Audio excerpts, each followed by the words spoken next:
하나님 아버지 감사합니다. 오늘도 제가 주님께서 주신 십자가 복음을 들고 이 자리에 섰습니다. 주님께서 계시해 주신 그대로 제가 전할 수 있도록 인도하옵시고 받는 자들도 또한 주님께서 말씀하신 그대로 받고 이해할 수 있도록 전하는 전하 받는 우리 그리스도인들에게 은혜를 내려 주시옵소서. 모든 말씀 우리 주 예수 그리스도 이름으로 기도드리옵나이다. 아멘. 자, 그러면 다 일어서 주실래요? 자, 첫째 슬라이드 보겠습니다. 본문 말씀 읽을 때 다 일어서 주시기 바랍니다. 본 말씀은 마태복음 16장 13에서 20절입니다.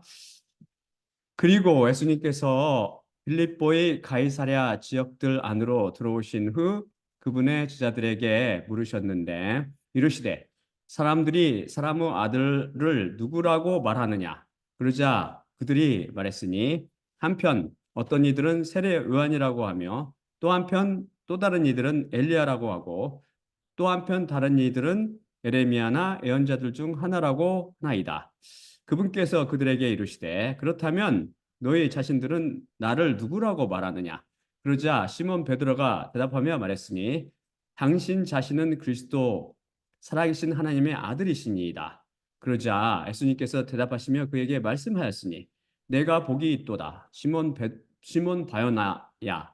왜냐하면 살과 피가 너에게 계시했던 것이 아니라 하늘뜰 안에 계신 내 아버지께서 계시하셨기 때문이니라. 그리고 내 자신이 또한 너에게 이르노니 내 자신이 베드로라. 그리고 이 바위 위에 나의 교회를 내가 세울 것이니 음부문들이 그것을 압도하지 못하리라.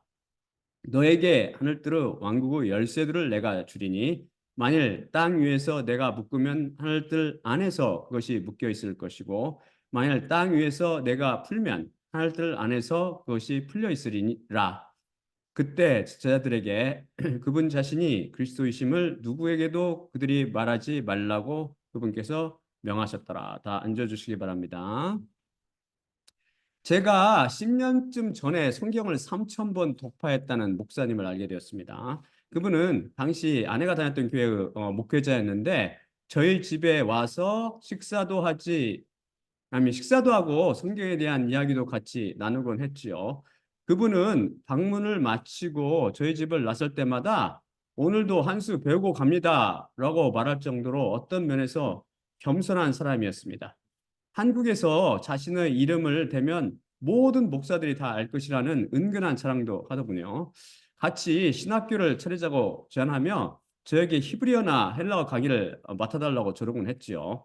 그런데 하루는 대화 중에 제가 저는 성령님의 지혜 은사를 받아서 하나님의 계시를 통해 성경 말씀을 이해합니다라고 말씀드렸더니 그분이 갑자기 정색하며 앞으로 절대 계시란 말 쓰지 마세요. 그거 잘못 쓰다가 이단으로 몰립니다.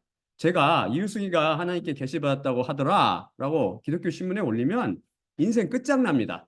라고 조언을 해주더군요. 참 안타까운 소리지요. 기독교라는 종교는 이성을 무기로 헬라 철학의 바탕 위에 서 있기 때문에 이 계시라는 성경 중에 등장하는 단어를 이해하지 못합니다. 계시는 이성의 영역을 훌쩍 뛰어넘는 초월적인 것이기 때문입니다. 여러분 혹시 초월적이라는 단어의 뜻을 아세요? 그것은 철학 용어인데 구원사전의 정의는 어떠한 한계나 표준, 이해나 자연 따위를 뛰어넘거나 경험과 인식의 범위를 벗어나는 것이라는 의미를 가집니다. 종교인들은 계시를 이해하지 못할 뿐 아니라 초월적 세계에 속한 하나님이나 하나님의 말씀 또는 성경 말씀과 하나님들의 왕국, 영 및 영혼들을 이해하지 못해 종교인 지도자 중 대부분이 성령님의 은사는 초대교회를 기점으로 끝이 났다고 주장합니다.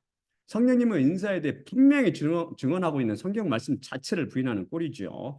사실 기독교라는 종교는 사도의 시대가 마감하고 초대 교부들이 등장하며 시작했다고 제 141강에서 이미 배웠죠. 이때부터 계시의 시대가 마감하고 이성의 시대가 열린 셈입니다.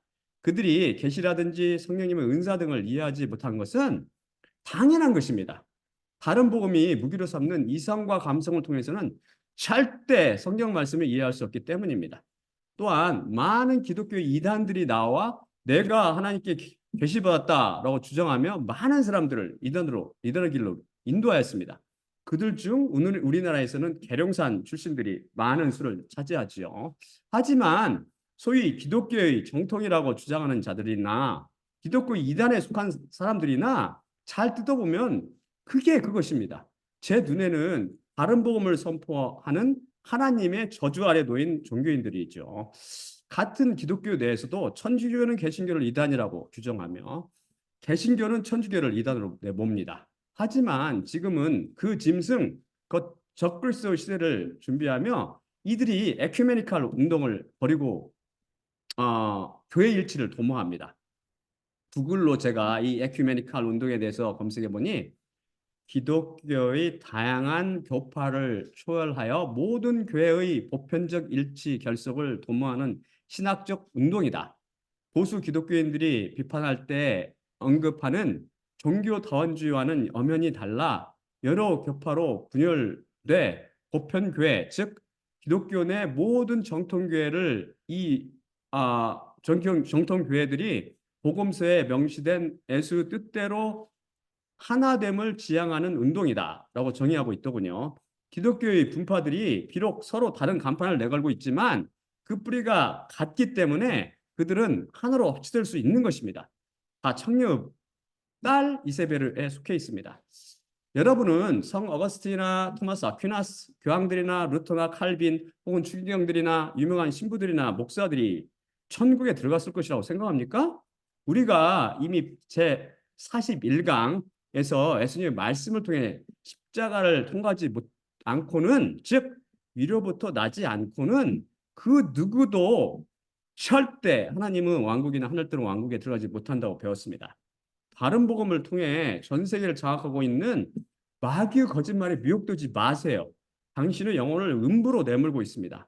제가 얼마 전 two popes, 즉 두 교황들이란 영어를 시청했습니다. 친구처럼 지내는 두 교황에 대한 실화를 바탕으로 제작된 영화인데 교황들의 이름은 제가 밝히지 않겠습니다. 결국 교황을 하던 자가 자기가 저지른 과거 죄에 대한 죄책감에 시달리며 갈등하다가 결국은 교황직을 내놓고 떠납니다. 그리고 그 고민을 상담하는 친구 노릇을 했던 추기경이 결국 추기경들의 투표를 통해 그를 이어 교황으로 선출되지요. 저는 이 영화를 보며 교황직을 포기했던 그 요한이 정말 인간적으로 볼 때 대단한 사람이라고 생각했습니다. 양심을 속이지 못하고 과감히 전 세계의 천주교인들이 하늘처럼 우러러보는 교황직을 포기한 것입니다. 또한 이것은 우리에게 커다란 교훈을 가르쳐 줍니다. 그것은 무엇입니까? 종교를 통해서는 결코 죄사함이 일어나지 못한다는 진리입니다. 죄책감은 죄가 있지 않고 있음을 경고해주는 경고음 같은 것이라고 이미 제 58강 등에서 배웠죠. 만일 천주교 최고봉에 앉아있던 교황이 죄책감으로부터 해방되지 못했다면 그 종교를 따르는 그 누가 죄책감으로부터 자유로울 수 있겠습니까? 천주교뿐 아니라 개신교도 마찬가지입니다. 개신교 가말리엘이라 불리는 어떤 분이 우리 모두는 어차피 죄책감으로부터 자유롭지 못하니 라고 설교하더군요. 이들이 다 죄의 문제, 곧 죄책감으로부터 해결받지 못하고 있습니다. 아직도 짐승으로 제사를 드리고 있기 때문이죠. 그런데도 여러분은 그 길을 따라가겠습니까? 그 길을 통해 죄책감이 해결되던가요? 1993년 11월 4일 입적, 곧 생을 마감한 성철 스님도 마찬가지입니다. 제가 한국의 불교를 대표하는 그를 가까이 대하며 그분에 대해서 일대기를 기록한 어떤 사람의 책을 사서 읽어봤습니다. 성철 스님을 만나려면 반드시 3,000배를 해야 했다고 합니다. 저는 박모 대통령이 그를 만나기를 원했는데 그가 3,000배, 즉 3,000번 절하는 것 대신 3배, 즉 3번만 절하면 만나주겠다고 제안하자 대통령은 자존심 때문에 이를 거절하여 결국 그를 만나지 못했다고 전해집니다. 그는 석가모니의 비결만큼 많은 고행을 하고 8년간, 무려 8년간 눕지 않고 조용히 앉아서 참선하는 좌선과 벽을 마주보고 앉아서 참선하는 면벽을 해서 그 분야에 관한 세계 제1인자로 알려져 있죠. 돌을 있는 사람들이 죽으면 불로 태우는데 거기서 나온 구슬인 사리도 역사상 그 누구 못지않게 많이 나왔다고 합니다. 그 책을 읽어보니 그가 삶을 마감하며 남긴 유언은 다음으로 세 가지입니다. 첫째, 나는 아직도 진리가 무엇이고 도가 무엇인지 잘 모르겠다. 둘째, 나는 일생을 살면서 거짓말을 너무 많이 했다. 셋째, 나는 죽어서 가장 극한 지옥에 떨어질 거다. 얼마나 솔직하면 천년 지면까지 있습니까? 역시 도를 닦은 사람다운 솔직한 고백입니다. 그 유언에도 후회와 죄책감이 절어 있습니다. 저는 특정 종교를 비방할 생각도 비웃을 생각도 전혀 없습니다.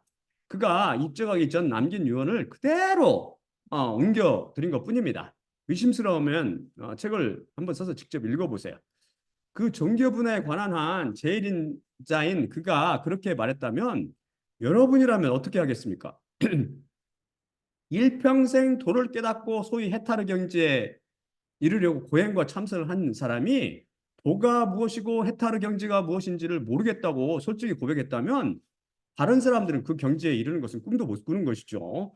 여러분은 그분보다 더 수행을 해서 도를 깨닫고 해탈의 경지에 이를 자신 있으십니까? 그 어떤 종교를 통해서도 구원이 없습니다. 죄로부터 또한 죄책감으로부터 해방될 수 없지요. 아무리 번득이는 이성과 사람들을 품는 감성을 동원하고 덜을 닦으며 고행을 해도 그 모든 길을 훌쩍 뛰어넘어 살아계신 즉 초월적인 존재이신 하나님을 알 수도 볼 수도 없습니다. 또한 하나님께서 그분 자신에 대해 증언하고 계신 성경 말씀도 전혀 깨닫지 못하는 것이죠. 우리는 오직 계시를 통해서만 하나님과 그분의 말씀을 이해할 수 있습니다. 하나님께서 인간에게 당신 자신에 대해 알려주시는 방법으로 세우신 것이 계시이기 때문입니다. 본문 말씀에서 예수님께서 베드로에게 분명히 내가 복이 있도다 시몬 바요나야 왜냐하면 살과 피가 너에게 계시했던 것이 아니라 하늘뜰 안에 계신 내 아버지께서 계시하셨기 때문이니라고 말씀하시며 계시하다라는 단어를 사용하십니다. 이 문장을 제대로 번역한 영어 성경들과 달리 우리말 성경과 한글 흥정역 성경들 중 하나를 제외한 모든 한경 성경들이 원어적 의미를 살려 번역하지 못했습니다. 사실 계시는 초월적 존재, 즉 시간과 공간을 비롯하여 인간의 지정의, 곧 지성과 감정과 의지 등 인간의 경험과 인식의 영역을 훌쩍 뛰어넘어 존재하시는 하나님께서 자신을 경험과 인식의 공간에 갇힌 인간들에게 알려주시는 유일한 방법입니다. 이것은 종교 신비주의자들이 주장하는 것과는 전혀 다릅니다. 제가 십자가 복음을 선포하며 하나님의 왕국과 하늘뜨로 왕국의 비밀을 뚫어줄 수 있는 것도 다 제 안에 계신 하나님께서 계속 계시를 통해 말씀을 주시기 때문입니다. 하나님께서 계시로 보여주신 내용이니 기쁜 마음으로 감사하며 들읍시다. 이런 십자가 복음을 어디서 들을 수 있겠습니까? 제가 만일 하나님은 성령의 인사인 지혜의 말씀도 그분을 통한 계시도 받지 않았는데 제가 받았다고 말한다면 저는 거짓말쟁이가 되어 저주 아래 놓이게 될 것입니다. 그렇다면 저주 아래 놓인 자가 하나님의 말씀의 비밀을 풀어낼 수 있겠습니까? 하나님께 저주를 받은 자가 죄로부터 또한 죄책감으로부터 자유스러울 수 있을까요? 제 설교를 잘 들으며 판단해 보기 바랍니다. 하지만 만일 제가 성령님의 은사인 지혜의 말씀을 받았고 하나님의 계시도 받고 있다면 여러분은 정말 심각하게 제 말씀을 받아들여야 합니다. 여러분은 영혼이 달린 문제이기 때문이죠. 예수님께서 직접 쓰신 계시하다라고 번역한 헬라어 단어는 아포칼립토인데 이것은 전치사 아포와 동사 칼립토의 합성 동사인데요. 전치사 아포에 대해서는 이미 배웠는데 from 이나 away from 뜻을 가지며 사람이 되었든 사물이 되었든 어떤 것으로부터 분리나 이탈을 표현하는 전치사로 뭐뭐로부터 혹은 뭐뭐로부터 떨어져서 혹은 뭐뭐로부터 벗어나 등의 의미가 있습니다. 그리고 칼립토는 to hide 혹은 to conceal 혹은 to cover로 덮다, 감추다, 숨기다, 감추다, 덮다라는 뜻입니다. 혹시 보물찾기 해보셨어요? 보물, 즉 상품을 접은 쪽지를 여기저기 숨겨두고 그것을 찾은 사람에게 거기 적혀 있는 바대로 상품을 수여하지 않습니까? 그렇게 보물을 숨겨놓는 것에 해당하는 단어가 칼립토입니다. 여기에 아포라는 전치사가 붙으면 아포칼립토가 되어 숨긴 것으로부터 분리나 이탈을 뜻하니 to cause something hidden to be fully known으로 숨겨진 것을 완전히 알려지게 하다로 번역되며 간략히 reveal이나 disclose 혹은 bring to light로 계시하다, 드러내다, 밝히다라는 뜻이 됩니다. 이 아포칼립토의 명사가 바로 이 아포칼립토라는 이게 동사잖아요. 이 아포칼립토 명사가 바로 아포칼립시스인데 여러분이 잘 아시는 요한계시록의 계시록이 바로 이 단어를 번역한 것입니다. 그래서 요한계시록을 정확히 번역하면 요한의 계시가 됩니다. 요한에게 예수님께서 계시해 주신 것이라는 뜻이죠. 제가 계시란 단어를 고집하는 이유는 무엇보다 이것이 성경적인 단어이며 또한 숨겨두신 분도 하나님이시오 그것을 드러내어 밝히 보이시는 분도 하나님 곧 성령님이심을 강조하기 위함입니다. 즉 말씀 속의 비밀은 오직 여호와 영이신 성령님의 계시를 통해서만 알아낼 수 있습니다. 그래서 계시는 초월적인 존재이신 하나님께서 그분의 선택하신 성도들에게 하나님의 비밀을 드러내어 가르쳐 주시는 것을 일컫습니다. 넓은 의미로는 스가랴나 다니엘 혹은 베드로나 요한 등의 예언자들이 본 환상도 여기에 포함됩니다. 제가 성경 말씀 속의 비밀을 깨닫는 것은 제 이성이나 감성을 통해서가 아니라 성령님을 통한 계시라는 말씀입니다. 이 단어인 아포칼립토는 분명히 성경적인 단어이며 신약에서 26구절에서 26회 쓰였고 명사형인 아포칼립시스는 18구절에서 18회 쓰였습니다. 계룡산 이단 교주가 만들어낸 단어가 아니라고요. 이것은 다음 슬라이드 볼까요? 마태복음 11장 25에서 27절입니다. 다음 슬라이드 보여주세요. 마태복음 11장 25에서 27절입니다. 그 시점에 예수님께서 대답하시며 말씀하셨으니 아버지 하늘과 땅의 주님 당신에게 제가 고백하오니 이것들을 지혜로운 자들과 지성인들로부터 당신께서 감추셨고 그것들을 유아들에게 당신께서 계시하셨나이다. 예, 아버지, 이렇게 된 것이 당신 앞에서 기뻐하심이 되었나이다. 모든 것들이 나의 아버지에 의해 내게 넘겨졌으니 아버지 외에 아무도 아들을 모르며 또한 아들과 아들이 누구든지 계시해 주기를 원하는 자들 외에는 어떤 이도 아버지를 알지 못하느니라. 여기서 예수님께서 분명히 말씀하시듯 아들이신 예수님과 예수님께서 계시해 주신 자 외에는 그 누구도 아버지 곧 하나님을 알지 못합니다. 즉 계시 없이는 그 누구도 하나님뿐 아니라 그분 자신인 하나님 자신인 성경 말씀도 알지 못합니다. 하나님을 제대로 알지 못하니 종교가 탄생한 것이죠. 아들의 계시가 없는 창녀가 만든 초자연적인 절대자에 대한 믿음을 통해 인간 생활의 고뇌를 해결하고 삶의 궁극적 의미를 추구하는 믿음의 체계나 가르침입니다. 거기에 생명이 있습니까? 거기에 구원이 있나요? 거기에 하나님께서 계십니까? 아니요. 왜지요? 거기에는 아들의 계시가 없기 때문입니다. 이미 배웠듯이 예언이란 말은 성경 말씀을 성령님의 계시를 통해 해석하는 행위란 뜻이고 예언하다라는 말은 계시받은 성경 말씀을 선포하다라는 뜻이며 예언자란 성경 말씀을 그대로 전하는 자, 곧 대언자나 하나님의 대변이라는 뜻입니다. 즉 계시 없이는 절대 하나님의 말씀의 선포가 있을 수 없습니다. 프로페티오 즉 예언하다라는 말씀은 하나님께서 성경 말씀 중에 감추어 두신 비밀들을 성령님의 계시를 통해 밝히 드러내어 선포하다는 뜻이기 때문입니다. 결국 누구도 아들 곧 예수님의 영인 성령님의 계시 없이는 하나님도 그분의 말씀도 절대 알 수 없습니다.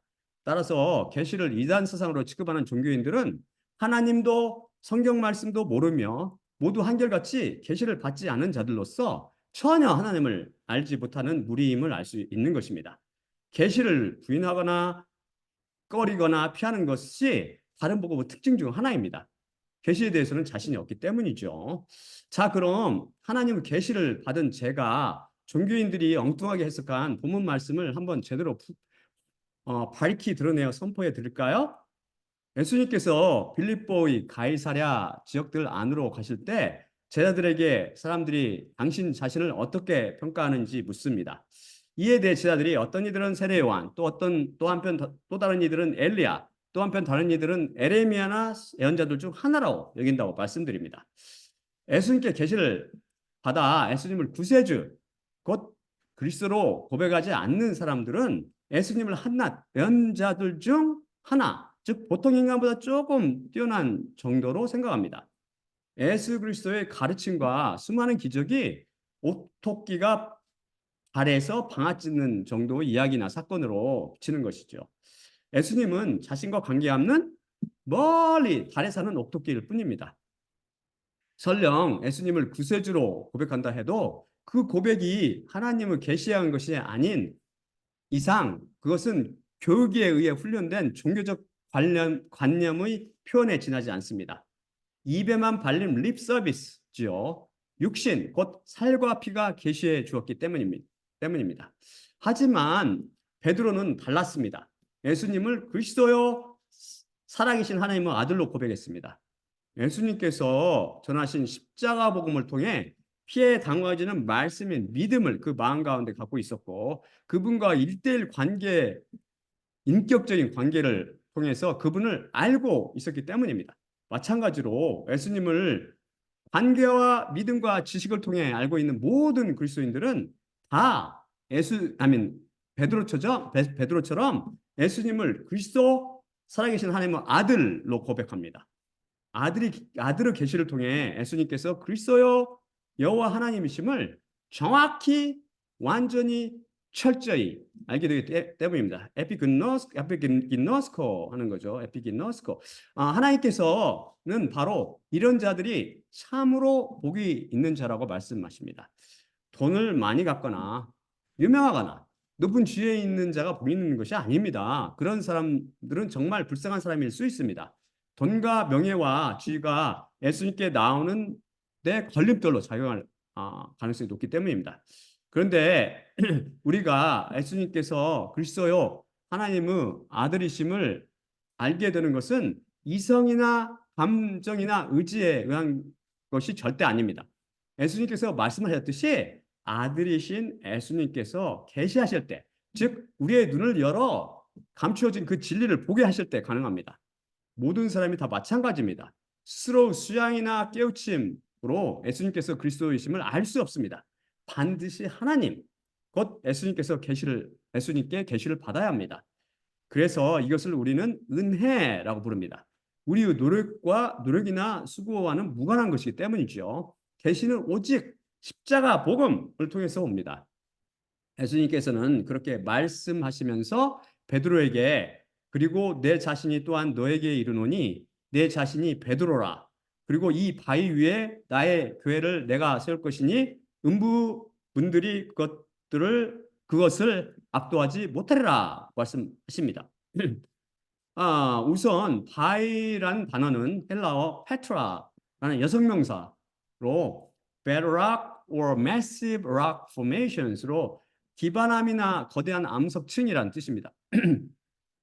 이 단어를 한국 번역본들이 다 반석이라고 번역했으나 똑같은 단어를 성경 어떤 부분에서는 바위로 번역하여 일관성을 잃어버렸습니다. 이에 반해 영어 번역본들은 모두 바위의 뜻이 있는 rock으로 번역했죠. 반석이 잘못된 번역은 아니지만 일관성이 없으므로 저는 일관성 있게 바위를 선택했습니다. 또한 반석은 넓고 평평한 큰 돌이란 뜻으로 왠지 인간이 깎아서 평평하게 만든 것 같은 인공적인 색채가 많이 들어있습니다. 그래서 바위라는 단어가 더 적절하다고 생각합니다. 바위의 히브리어는 쭈르라고 지난 시간 배웠죠. 그런데 과연 여기서 바위는 혹 누구를 가리키는 걸까요? 페트라, 곧 바위에 대해서 기독교 분파들, 곧 천주교와 개신교가 서로 해석을 달리합니다. 천주교는 바위를 베드로 자신으로 보고 베드로를 제1대 교회 우두머리, 곧 교황으로 생각합니다. 예수님께서는 베드로가 일대 교황이 될 것을 예언하셨다는 것이죠. 이에 반해 기독교는 과일한 베드로가 아니라 베드로가 한 고백인 당신 자신은 그리스도 살아계신 하나님의 아들이시니다를 의미한다고 주장합니다. 베드로가 아니라 베드로가 했던 그 고백 위에 교회가 서 있다는 견해지요. 여러분은 어떻게 생각합니까? 어느 쪽이 맞는 것 같나요? 저는 둘 다 틀렸다고 생각합니다. 하나님께서 그 명확한 해답을 계시를 통해 가르쳐 주셨습니다. 철학에 바탕한 종교인들이 그 주장과 성령님의 계시를 통한 제 증언을 한번 비교해 보실래요? 우선 천주교의 주장에 대한 문제점을 지적하겠습니다. 성경 원어를 보면 바이라는 단어는 앞에서 배웠듯이 페트라라는 여성 단수 명사를 쓰고 있습니다. 그런데 관해 베드로라는 단어는 페트로스로 남성 단수 명사입니다. 뜻도 약간 달라서 페트라는 rock, 그 바이라는 뜻이라면 페트라는 rock, 그 바이라는 의미라면 페트로스는 stone, 그 돌이라는 의미를 갖습니다. 만일 하나님께서 베드로를 돌이라는 의미로 말씀하셨다면 페트라가 아니라 페트로스를 선택하셨을 것입니다. 그런데 예수님께서는 바이라는 의미로 페트라라는 분명히 다른 단어를 선택하셨습니다. 바이라는 단어가 베드로를 의미하지 않는다는 말씀이죠.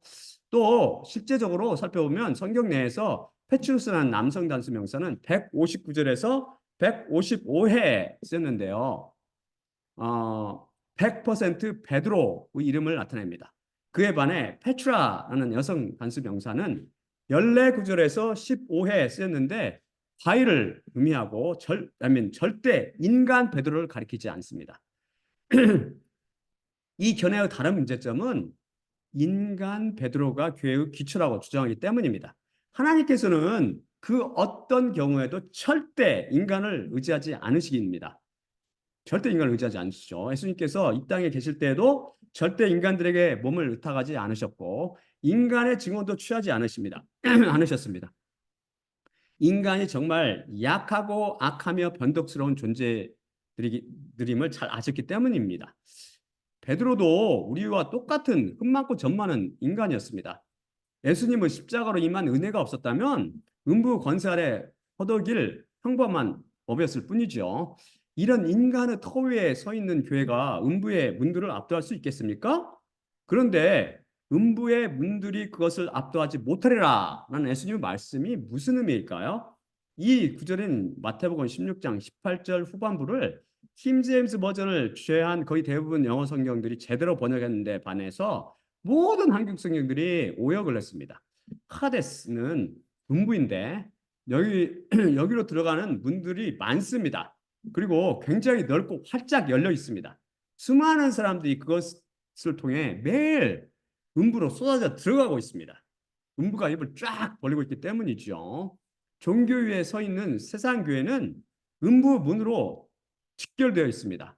제 145강 등에서 배웠듯이 창녀가 그것으로 유혹하여 인도하기 때문입니다. 여러분도 아직 주저하며 세상교회에 머물러 있는 한 여러분은 앞날은 불보듯 뻔합니다. 빨리 하나님의 교회로 탈출하여 들어오세요. 그런데 예수님의 말씀에 따르면 그 음부가 아무리 입을 크게 벌려 하나님의 교회를 삼키려 해도 즉 음부의 문들을 활짝 열어 그리스도인들을 음부로 몰아 넣으려 해도 그리스도인들은 그 누구 하나도 낙오됨이 없이 그 문으로 들어가지 않는다는 말씀입니다. 왜 그런지는 계속 살펴보겠습니다. 자, 그럼 개신교 견해는 무엇이 잘못되어 있을까요? 그것은 앞에서 잠깐 살펴봤듯이 인간 베드로의 고백 위에 교회가 기초에 있다는 주장 때문입니다.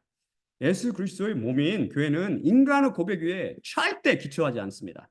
인간은 언제든지 자기가 했던 고백이나 맹세, 약속 등을 너무나 쉽게 깨거나 번복하는 악하고 약하고 그런 존재죠.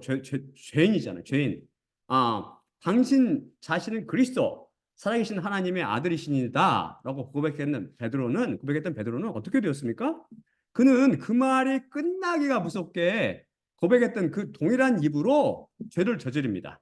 예수님께서 장차 닥칠 십자가의 고난과 부활에 대해 예언하셨을 때 베드로는 감히 예수님을 꾸짖으며 하나님께로부터 당신에게 은혜가 있기를 바라나이다. 주님, 이것들이 결코 당신에게 있지 않을 것이니이다. 그다음에 지극히 이적인 발언을 했습니다.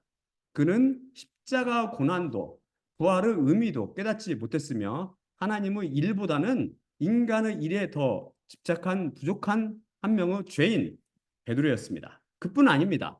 나중에 예수님께서 십자가 고난을 앞두고 이에 대해 연하셨을 때 베드로가 한 고백을 한번 들어볼까요? 다음 슬라이드 보여주세요. 다음 슬라이드입니다. 마태복음 26장 32에서 35절입니다. 마태복음 26장 31에서 35절입니다. 그때 예수님께서 그들에게 이르시되 너희 모든 이들이 이 밤에 내 안에서 걸려 넘어지게 되리니 내가 그 목자를 칠 것인데 그때의 양들이 흩어지게 되리라고 그것이 기록되어 있기 때문이라. 하지만 내가 일으켜진 후에 너희를 갈릴리로 앞서 인도하리라. 그러자 베드로가 그분께 대답하며 말했으니 만일 모든 일이 당신 안에서 걸려 넘어지게 될지라도 나 자신은 결코 걸려 넘어지게 되지 않으리이다. 예수님께서 그에게 확언하셨으니 진실로 너에게 내가 이르노니 이 밤에 수탉이 울기 전에 3번 나를 내가 부인하리라. 베드로가 그분께 이르되 만일 당신과 함께 반드시 제가 죽어야만 한다 해도 결코 당신을 제가 부인하지 않으리이다. 마찬가지로 또한 제자 모두가 말했더라. 그 무슨 일이 있었죠? 그 예수님께서 유대인들에게 잡히셨을 때 베드로는 예수님을 다루기 전에 3번 부인했을 뿐만 아니라 저주까지 했어요. 저주까지. 하나님을 저주했어요. 베드로에게 손가락질하지 말고 우리 자신을 한번 되돌아봅시다. 베드로 모습이 연약하며 죄악된 바로 인간들, 우리들의 모습이기 때문입니다. 이런 부질없는 인간의 고백과 충성을 하나님께서는 절대 받을 수 없으시죠. 이렇게 쉽게 변하는 인간의 고백 위에 교회를 세운다면 그 교회가 음부문들을 압도할 수 있겠습니까? 음부밥이 됩니다. 음부밥이 되지 않겠어요? 천주교 주장도 개신교 주장도 오직 성경으로의 원칙에 크게 벗어나 있습니다. 오직 철학으로를 주장하는 다른 복음답지요. 그럼 바의 참된 의미는 무엇일까요? 오직 성경으로 이 원칙에 입각하여 성경 말씀 속에서 그 짝을 찾아 해답을 구해봅시다. 지난 시간에 배웠지요. 다음 슬라이드 볼까요? 다음 슬라이드입니다. 이 바위는 과연 무엇을 비유하고 있을까요? 사무엘하 22장 32절. 왜냐하면 여호와 외에 누가 하나님이며 우리의 하나님 외에 누가 바위냐? 고린도전서 10장 4절. 그리고 모두가 그 같은 신령한 마실 것을 마셨으니 그들을 따르는 신령한 바위로부터 그들이 마시고 있었는데 그 바위는 그리스도였더라. 해답을 성경 말씀이 가르쳐 줍니다. 바위가 이스라엘을 따라다녔대요. 바위가. 히브리어로 쭈르, 헬라로 페트라인 바위는 바로 여기서 비유 해답을 말씀해 주듯이 예수 그리스도를 의미합니다. 그래서 성경 말씀 속에 등장하는 페트라는 많은 경우 예수님을 비유합니다. 그래서 바위 위에 교회를 세운다는 것은 토대가 예수 그리스도라는 의미입니다. 다음 슬라이드 볼까요? 고린도전서 3장 9에서 11절입니다. 고린도전서 3장 9에서 11절입니다. 왜냐하면 우리는 하나님의 동역자들이요 너희는 하나님의 말이며 바치며 하나님의 건물이기 때문이라. 나에게 주어진 하나님의 은혜를 따라 지혜로운 건축자처럼 기초를 내가 놓았으니 또 다른 이가 세우느니라. 그러나 각자는 어떻게 그가 세울지 주의해야만 하느니라. 왜냐하면 아무도 놓여 있는 것에 반해 또 다른 기초를 놓을 수 없기 때문이니 그것은 예수 그리스도시라. 명확하죠? 그의 토대는 바로 바위로 비유되는 예수 그리스도 한 분밖에 없습니다. 그래서 고린도전서 3장 11절 말씀이 명확히 증언하듯 교회의 토대는 베드로가 아니에요. 베드로 고백은 더더욱 아닙니다. 제가 흔히 보는 것을 왜 종교인들은 눈을 뜨고도 보지 못할까요? 그것은 바로 저에게는 여호와 예수님의 계시가 임했고 그들에게는 계시가 전혀 임하지 않았기 때문입니다. 종교에는 계시가 없으므로 망합니다. 거기에는 창녀 학문인 철학과 신학밖에 없습니다. 헛된 것들 중에 헛된 것을 따름이죠. 그 끝은 음부입니다. 거기에는 예수님이 피가 없어서 은혜가 임할 자리가 없으며 그래서 계시도 구원도 생명도 없습니다. 그들은 안타깝게도 어둠 속을 헤매는 맹인들입니다. 어둠 속을 헤매는 맹인들이죠. 저는 십자가 복음을 통해 임한 은혜 덕택에 계시를 받아 훤히 보며 밝히 봐 많은 사람들을 눈을 뜨게 해서 그들을 어둠에서 빛으로 사단의 권세에서 하나님께 돌아오게 할 것입니다. 그래도 여러분은 어둠과 사망을 고집하겠습니까? 오직 예수 그리스도 기초 위에 교회를 세울 때 음부 문들이 결코 이것을 압도하지 못하는 것입니다. 왜 그럴까요? 다음 슬라이드 보여줄까요? 다음 슬라이드 보여주세요. 왜냐하면 음부 열쇠를 가진 분은 예수님 자신이기 때문입니다. 요한계시록 1장 17, 18절입니다. 그리고 내가 그분을 보았을 때 그분의 발들을 향해 죽은 것처럼 쓰러지니 그분께서 그분의 오른손을 내 위에 놓으시며 이르시기를 두려워 말라. 나 자신이 바로 처음이요 마지막이라. 또한 살아있으며 죽게 되었으나 보라 세대들의 이르기까지 내가 살아있어 사망과 음부의 열쇠들을 갖고 있노라. 요한계시록 3장 7에서 8절. 그리고 빌라델피아 교회 안에 있는 천사에게 쓰거라. 거룩한 이요 참된 이고 다윗의 열쇠를 가진 이며 여는 이니 아무도 닫지 못할 것이고 또한 닫는 이니 아무도 열지 못하며 이것들을 이루노니 내 행위들을 내가 알고 있는데 보라 내 앞에 열려 있는 문을 두는데 그것을 아무도 닫지 못하리니 적은 능력을 내가 가지고 있으나 내 말씀을 내가 지켰으며 내 이름을 내가 부인하지 않았느니라. 음부 열쇠를 가지신 예수님께서 당신 자신이 토대가 되시며 당신 자신의 피로산 교회 앞에 음부의 문들을 활짝 열어 그들이 음부에게 압도당하도록 하시겠습니까? 천부당 만부당 전혀 어림 없고 살에 맞지 않지요. 예수님께서 교회에게 음부의 문들을 꽁꽁 닫아버리셨습니다. 그분이 닫으면 아무도 열지 못합니다. 그러니 교회 안, 곧 성전 안에 있는 그리스도인들은 그 누구도 음부에 들어가지 못합니다. 우주 내에 그분을 거슬려 교회를 향해 음부의 문을 열 자가 누가 있습니까? 만일 교회에 속한 자 중 그 하나라도 음부에 떨어진다면 예수님께서는 이 말씀을 어기신 격이 되어 불의하시게 됩니다. 그럴 리 만무하지요.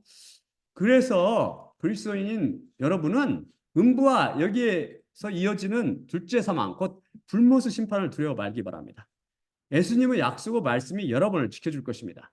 그분께서 여러분 앞에 하늘들의 왕국의 문을 활짝 열어놓으신 것은 여러분이 그분의 말씀을 테러했기 때문입니다. 말씀을 지키지 않고 왜곡시키고 변개시키며 혼잡해 한 종교인들은 여기서 탁 죄되죠. 다음 슬라이드 볼까요? 에베소서 2장 20에서 28절, 22절입니다. 에베소서 2장 20에서 22절. 너희가 사도들과 예언자들의 기초 위에 세워졌으니 그것의 모퉁이 돌은 그리스도 예수신데 그분 안에서 모든 건물이 일관성 있는 개체를 형성하기 위해 서로 결합해져서 주님 안에서 거룩한 성전으로 커가며 그분 안에서 또한 너희 자신들도 성령님 안에서 하나님의 거처로 함께 세워져 가느니라.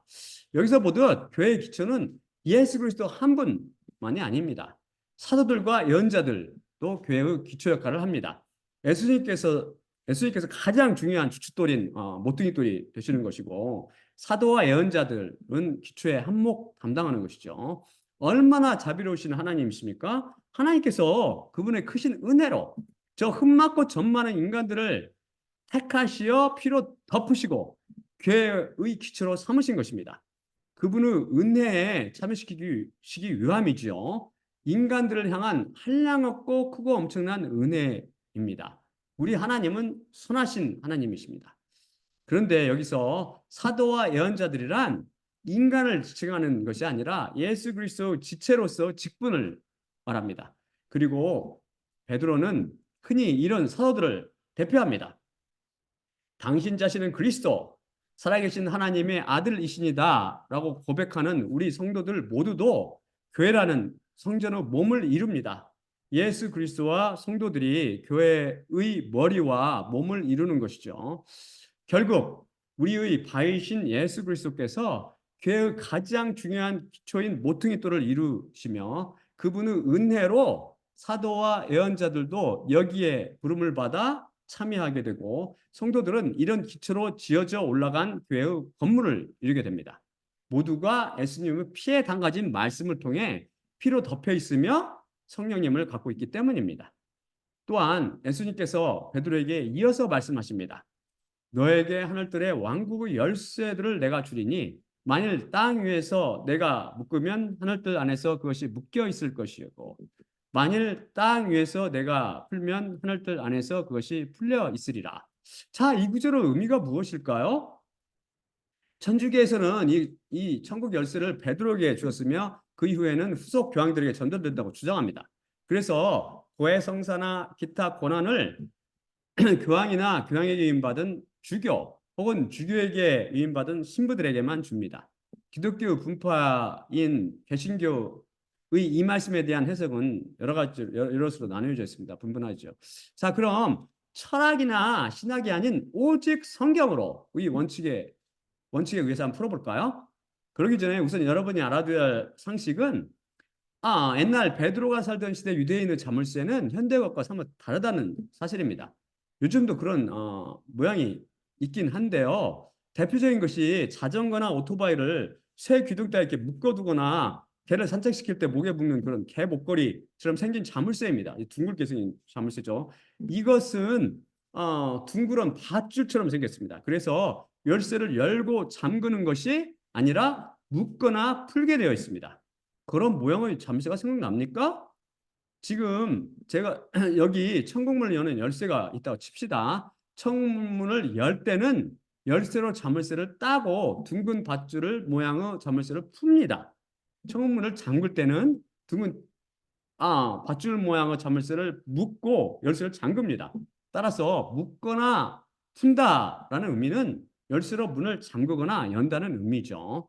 이 열쇠를 가지고 이 땅에 사는 이 열쇠를 가지고 이 땅에서 사는 베드로가 어떤 것에 대해서 열쇠로 잠가서 문을 묶으면 천국문도 묶여집니다.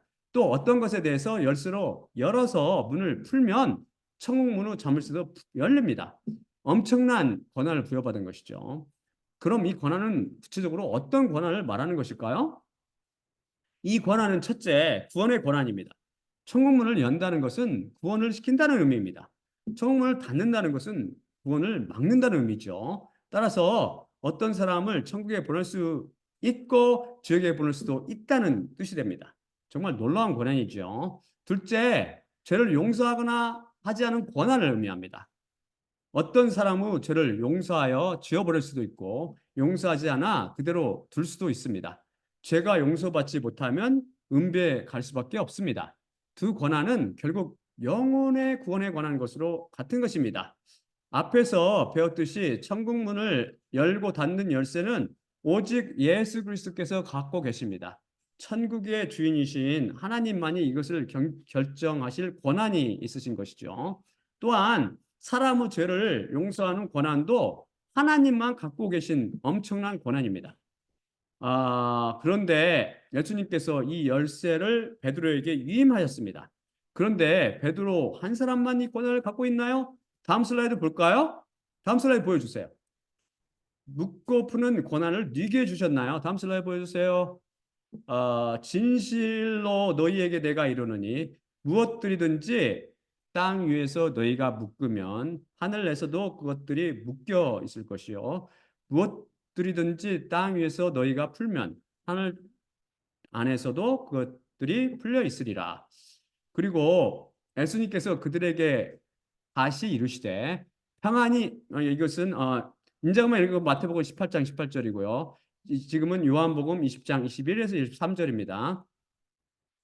그리고 예수님께서 그들에게 다시 이르시되 평안이 너희에게 있을지어다. 아버지께서 나를 보내신 것 같이 나도 너희를 보내노라. 이것을 말씀하신 후 숨을 내쉬고 그들에게 이르시되 성령을 받으라. 너희가 누구 죄든지 용서하면 그들에게 용서하여질 것이요 누구 죄든지 그대로 두면 그대로 있으리라. 그 권한은 베드로뿐 아니라 그의 제자들에게도 주셨습니다. 사실 그 제자들뿐만 아닙니다. 하나님께서는 그 권한을 저에게도 주셨습니다. 사실 베드로는 흔히 사도나 예언자 및 성도들을 대표하는 인물입니다. 이 권한은 하나님의 뜻대로 부르심을 받은 모든 성도들에게 다 주셨습니다. 예수 그리스도께서 하나님께로부터 받은 권한을 그 성도들 모두에게 임하신 것이죠. 그런데 예수님께서는 왜 이런 엄청난 권한을 약하고 악하며 변덕스러운 인간에게 주셨을까요? 이 권한은 사실 인간에게 있지 않습니다. 바로 전에 읽은 요한복음 20장 21에서 23절에서 보듯 지지자들이 예수님께 성령님을 받고 난 이후 이 권한이 주어졌습니다. 이 권한은 우리 속에 와 계신 성령님께 있는 것이죠. 우리가 누구에게 십자가 복음을 선포할 때나 핍박하는 자 앞에 설 때, 다른 사람의 죄를 용서할 때, 다른 하나님 일을 할 때 그것을 행하는 이는 우리 자신이 아니라 우리 속에 계신 성령님이십니다. 바로 성령님을 통해 천국 열쇠를 위임받은 우리의 역할은 그래서 매우 큽니다. 십자가 복음을 위임받은 하나님의 노예가 어떤 사람에게 여러 가지 이유나 사정을 들어 십자가 복음을 전하기 거부한다면 그 사람은 하늘들의 왕국에 들어가지 못할 것입니다. 반면 그 사람을 위해 간절히 기도하며 십자가 복음을 전한다면 그 사람은 천국에 들어갈 수 있습니다. 들어갈 수도 있습니다. 들어갈지 안 들어갈지 하나님께 달려. 그 사람이 천국에 가고 못 가는 것이 말씀을 받은 하나님의 노예들에게 달려 있다는 뜻이죠. 더 정확히 말해서 우리 안에 계신 성령님께 달려 있는 것입니다. 죄도 마찬가지입니다. 어떤 사람은 죄를 용서하지 않는다면 그 사람의 죄는 계속 용서받지 못하고 남아 있을 것입니다. 그 사람의 죄를 용서한다면 그 죄는 용서될 것입니다. 하지만 이 천국 열쇠는 권한만을 의미하지는 않습니다. 성도에게 엄청난 의무가 있다는 것을 의미합니다. 다음 슬라이드 볼까요? 에스겔 3장 17에서 21절입니다. 에스겔 3장 17에서 21절입니다. 사람의 아들아 이스라엘 집을 위해 파수꾼으로 내가 너를 두었으니 내 입으로부터의 말씀을 너는 들으며 나로부터 그들을 너는 경고할지니라. 악한 자에게 너는 반드시 죽으리라 내가 말할 때 내가 그를 경고하지 않고 그 악한 그의 길로부터 떠나 그가 살게 하기 위해 내가 말하여 악한 자를 경고하지 않으면 그는 바로 그 악한 자는 그의 불의 안에서 죽을 것이나 그의 피를 내 손으로부터 내가 찾으리라. 그리고 내 자신이 만일 악한 자를 경고했는데 그의 악으로부터 또한 그 악한 그의 길로부터 그가 돌이키지 않으면 그는 그의 불의 안에서 죽을 것이나 내 자신은 내 영혼을 구원했느니라. 그리고 의인이 그의 의로부터 돌이킬 때 그리고 부정을 그가 행하면 걸림돌을 그 앞에 내가 둘 것이고 그 자신은 죽을 것이나 그를 내가 경고하지 않았으니 그의 죄 안에서 그가 죽을 것이요 그가 행했던 그의 의는 기억되지 않을 것이나 그의 피를 내 손에서 내가 찾으리라. 그리고 내 자신이 만일 그를 의인을 경고하여 의인이 죄를 짓지 않도록 하였는데 그 자신이 죄를 짓지 않는다면 그는 살 것이니 왜냐하면 그가 경고를 받았기 때문이요 내 자신은 내 영혼을 구원했느니라. 그래서 제가 오늘도 누룩 곧 다른 복음을 퍼뜨리는 종교와 싸우며 십자가 복음을 선포하고 있는 것입니다. 진리를 계시받고 그것을 보며 진리를 알고 있는 자의 사명은 사망 안에 거하며 지옥의 불 가운데 타고 있는 자들을 구원해내는 것입니다. 그러니 제가 어찌 십자가 복음 선포를 게을리할 수 있겠습니까? 귀 있는 자는 성령님께서 교회에게 하시는 말씀을 들어야만 합니다. 자, 그러면 마지막으로 고린도전서 11장 23에서 26절을 읽고 마치겠습니다. 다음 슬라이드 보여주세요. 어, 다음 슬라이드입니다. 내가 너희에게 전한 것은 주님께 받은 것이니 곧 주 예수님께서 잡히시던 밤에 떡을 취하시고 감사하신 후 때에 이르시되 이것은 너희를 위하는 내 몸이니 이것을 행하여 나를 기억하라 하시니라. 19회 또한 그와 같이 잔을 취하시고 이르시되 이 잔은 내 피로 세운 새 언약이니 이것을 행하여 마실 때마다 나를 기억하라 하시니라. 그러므로 너희가 이 떡을 먹으며 이 잔을 마실 때마다 주님의 죽으심을 그분이 오실 때까지 전파할지니라. 예수님은 몸과 피로 상징되는 떡을 떼며 잔을 마실 때마다 십자가에서 흘리신 그분의 피를 통해 성경 속 비밀을 계시로 알려주시는 예수님만 바라봅시다. 또한 나의 십자가를 기억하고 내가 다시 올 때까지를 전파라고 말씀하신 예수님과 그분의 죽으심을 기억하고 전하며 예수님의 십자가 복음을 통해 다른 복음으로부터 탈출하게 되기를 기도드립니다. 자, 그러면 마지막으로 제가 기도하고 마치겠습니다. 사랑의 아버지 하나님 감사합니다. 오늘 주님의 말씀을 통해서 우리는 예수님께 당신은 그리스도 살아계신 하나님의 아들이시라고 고백합니다. 이 고백은 살과 피, 곧 우리 육신에서 나오는 것이 아니라 오직 하나님의 계시를 통해서 오는 것을 배웠습니다.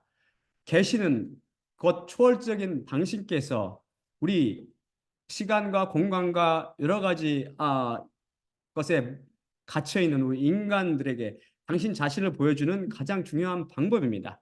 주여, 주님께서 제게 계시를 부어 주셨듯이 당신의 그리스도인들에게 성도들에게 계시를 확 부어 주시사 모두 하나님을 알게 하옵시며 당신을 그리스도요 살아계신 하나님의 아들로 고백하게 하여 주시옵시며 이를 알지 못하고 죽음을 향해 달려가는 다른 복음을 좇는 자들을 긍휼히 여기시고 당신의 백성들을 불러 주시옵소서. 근혜로 불러 주시옵소서. 모든 말씀 우리 주 예수 그리스도 이름으로 기도드립나이다. 아멘. 아멘. 아멘.